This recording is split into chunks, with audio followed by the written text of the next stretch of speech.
Yo, what's good, fam? It's Double A Waavy here in Stanley's studio. Just been working on mixing some new records, some Astral Gang stuff, some solo records for me, Gideon, and SoNice. But I was scrolling through social media the last few days. The election was on Tuesday, and it's just been weighing on me to express why I decided to vote the way that I did. First of all, shout out to all y'all that voted this year, did your civic duty and whatnot, exercised your rights that so many people fought so hard for. It's really important, no matter how you voted, it's important that you did. Now, of course, I have some very strong feelings about the candidates, so that is why I voted the way I did. And, whether I respect y'all for voting for the people you voted for, I don't know. We could talk about that. But anyway, let's get to the point. So, this year, in the very first presidential election that I've had the chance to participate in, I cast my vote for Kanye West. Controversial, I know. Okay. Hold on before y'all try to crucify me. Before y'all try to crucify me like my boy Jesus.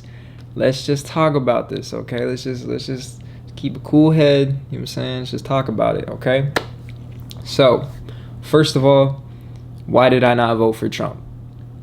I'd like to think it's obvious, but, the race baiting, the xenophobia, the fascist ideology, bro, I don't rock with it, you know what I'm saying? I can't stand for, him tearing, parents away from their children at the border, you know what I'm saying? I can't stand for him slashing environmental regulations. I can't stand for him, giving all of his corporate buddies tax breaks. I just can't approve of pretty much anything he's done while in office. Why did I not vote for Biden? He talks a good game, you know what I'm saying? He talks a pretty good game. But when you go back and look at his record as a politician, first of all, he's been taking money from the same people that Trump's friends with his whole entire career. All the rich corporate bastards that be keeping all of us down, he's been taking money from them. They've funded his whole entire career, okay? And this election is no different. Now, my biggest problem with Biden is probably the 1994 crime bill. The fact that he authored the main piece of legislation that contributes to the state of mass incarceration as it is today, that's pretty unforgivable to me. I mean, in the debates when he was asked about it, he jumped right over it. He briefly addressed it by saying it was a mistake, but then he just pivoted right out, just like a politician does. Now, something that monumental, something that huge is not a mistake. You can't do that. You can't claim to be for the liberation and for the uplifting of a group of people that you literally made sure by law would be oppressed. Not only oppressed, enslaved. Let's not make any mistake about it. The private prison system in America is modern day slavery, and most of us are okay with it. And it's disgusting to me, the fact that we're however many, almost 300 years into this American experiment, and yet we still can't get over our hideous origins. We can't move past that. And why? Well, why? There's too much money in it. That's why.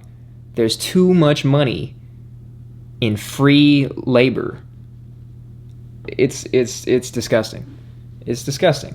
And not only is it the money in the free labor, but then it's the subsidies, it's the tax breaks, it's X, Y, Z. We could go on. So, and I mean, that's not even to mention all the other suspect stuff he's done over the course of his career. Not to mention, the allegations of pedophilia and whatnot. We're going to put all that aside because Donald Trump himself actually has court cases against him that he settled out of court for pedophilia, for sexual assault. He's got a long track record of that. Biden's mostly is, allegations, that haven't made it to court from what I've heard. I'm not even that educated on the subject. But, doesn't make me feel comfortable at all, and that's just the least of it. Now, let's get around to Ye. Why do I support Kanye? Well, first of all, I supported Bernie Sanders from the jump. I supported him in 2016. I supported him now in 2020 throughout the Democratic primaries. But the problem with Bernie is, he's a self-proclaimed democratic socialist. Not that there's anything wrong with democratic socialism. As a matter of fact, that's pretty close to how I would describe myself if I had to label myself, in my political beliefs. But with that being said, the word socialist and the word socialism just has such a connotation in America, after the Cold War and after, everything that we've been through as a country that, I don't think the masses would necessarily ever, elect my guy, and well, and maybe they would, I would like to think that they would, because the truth is his policies would be best for the masses, and I would hope that the masses could recognize that, and I think that they did recognize that. But then you have this two-party system that completely, decimated my boy. You're saying they totally threw him out of the equation because he was fighting against everything that the establishment stood for. And that's why Biden got the nomination so easily, because, he's beholden to all the people that run the party, to all the people that fund the party. Okay. So then, Andrew Yang entered the race, and I was rocking with Yang for a little bit. Universal basic income, that is an amazing idea that I think America needs to embrace in order to solve a lot of our socioeconomic, not necessarily solve, but it would aid in a lot of our socioeconomic problems, right? It would help kind of close that gap. It would really help increase the upward mobility potential within our society. Then Yang dropped out, Bernie dropped out, and they both endorsed Biden. And don't get me wrong, I understand why they did that. I understand that in this two-party system, we're forced to choose between the lesser of two evils. And I gotta say, I can't condone that. I can't get behind it. I cannot put my vote towards that. You know what I mean? Too many people fought and too many people died for us to have the right to vote our conscience, to vote how we believe. And I gotta say that Kanye's platform, as polarizing a figure as the media makes him seem, and how difficult it can sometimes be to, decipher, his points throughout his, he calls them symphonies of ideas, which I love. He has an incredibly progressive platform. Okay, he cares about people. He believes what he says what he believes, and that's incredibly rare, because that's, for example, that's one of the things people love about Donald Trump, right? His supporters, is that, he speaks his mind, he's not a politician, right? But I mean, is he really speaking his mind though? Is he really speaking? Because it's like he talks in a lot of coded language, right? And I mean, Kanye doesn't always say everything outright as well, but Donald Trump says way too much stuff without actually saying it. You know what I'm saying? Like, for example, the protests in Charlottesville, you know what I'm saying? When he was saying there's good people on both sides, but then one side is just all white supremacists. Come on, bro. We know what you're saying. Okay? We know what you're saying. And then don't even get me started on how he's always talking about the Bible this, the Bible that. The Bible's my favorite book besides my own book. Bruh, come on. All that aside, Kanye West believes what he's talking about, bro. We're talking about a man who started his own church. You know what I'm saying? It's not a physical church, right? But I mean, the Sunday service is huge. He reinvented worship in a way that's modern, accessible, and really fun. He made it cool to go to church, which is kind of crazy. You know what I'm saying? But then also you hear him speak about his faith. You hear him speak about what he believes. And he doesn't front, he doesn't front. He doesn't front as if, Christianity and being all about Jesus was his whole life up until now. But, he's honest, and he comes out with the fact that, he had to go through a journey. He had to live his life to come to a point to realize that, he has faith in God, because God is the ultimate power. Now, me, I grew up Christian, grew up in the church. My father was a pastor. My parents met on a missionary trip. Do I necessarily believe in the Christian God? I don't know. I still don't know. You know what I'm saying? And I think as humans, will we ever know? I don't know. I guess that's agnostic. But I'm also very spiritual. I do believe in consciousness. I believe that we are all the same universal consciousness, experiencing life through different perspectives. But all that aside, Kanye is really about what he preaches. You know what I'm saying? He practices what he preaches, and then he also is actually taking action on the platforms that he speaks on. Like out in Wyoming, he is working to end homelessness. They're building shelters out there. They're building orphanages. They're reimagining the concepts of these things. They're helping solve food insecurity. They're redesigning clothes. Like his new foam slippers that look crazy. Like I heard they were like $20 or something. And they're like 3D printed or something crazy, bro. The man is bringing us into the future. He's always talking about Nikola Tesla and alternative forms of energy, which this country needs now more than ever, because we are at the tipping point of climate change, where we are all going to be doomed. Well, as it stands right now, we're doomed for sure. But, he's spending his own money to solve these problems. Unprovoked. Nobody asked Kanye to do that. I certainly didn't. Did any of y'all? No, of course not. This man's out here making billions of dollars, and he decides to go turn around and spend that on doing the most amazing humanitarian work that, any of us could ask for. Okay, so that says a lot about his character. All right, and I know some people, get all concerned because, he talks about, not approving of abortion, which is a very traditional Christian belief. He talks about reinstating prayer in schools. But when you really listen to him talk, like if you watch the Joe Rogan interview, he comes out and says, like, look, we don't live in a perfect world. Abortion has its place. He's not saying he's trying to ban abortion. He's not trying to overturn Roe v. Wade.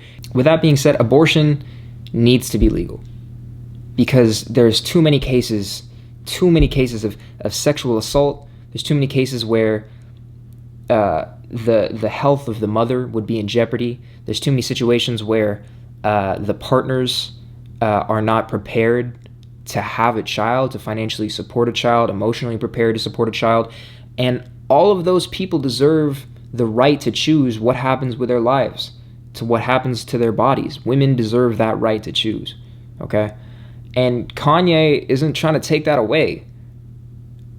I mean, he's really just pushing the message that, look, like, this is my faith, this is what I believe, and I would love if the world would believe this too, because then we would have a lot more black babies out here. We would have a lot more abundance in terms of, our population. But with that being said, he's not trying to take it away. He's not trying to stop it, which is important. And then the other tip on that is prayer in schools. Now, there should be a separation of church and state, period. Kids in public schools shouldn't be forced to say Christian prayers to a Christian God.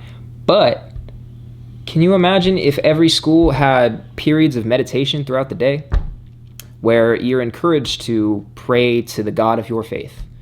Or if you're atheist or agnostic or whatever, you just have a moment of peace and silence and contemplation and reflection.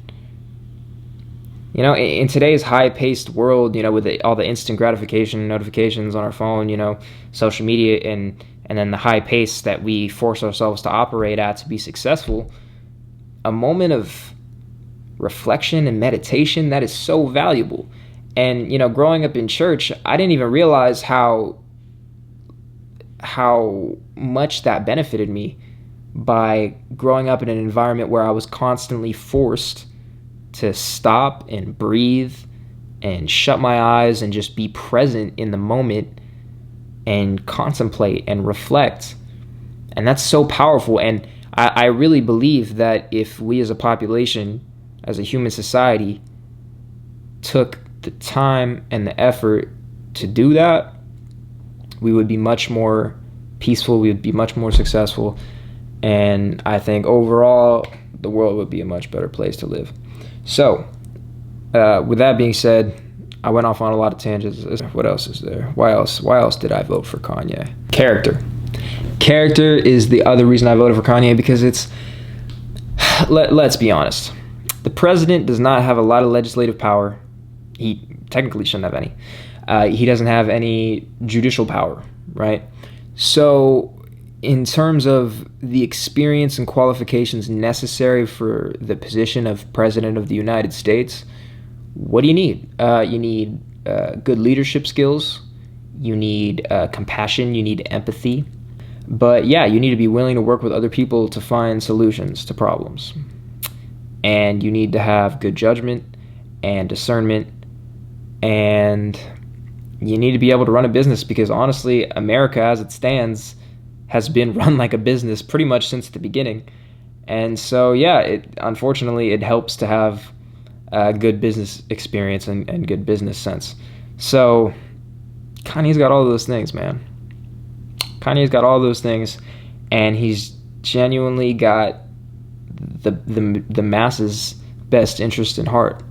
You know, not to mention specifically the black community, because he grew up, you know, in the trenches in Chicago. You know, he grew up low income. He grew up living the life that, you know, so many Americans do, and he understands. And I think that's powerful.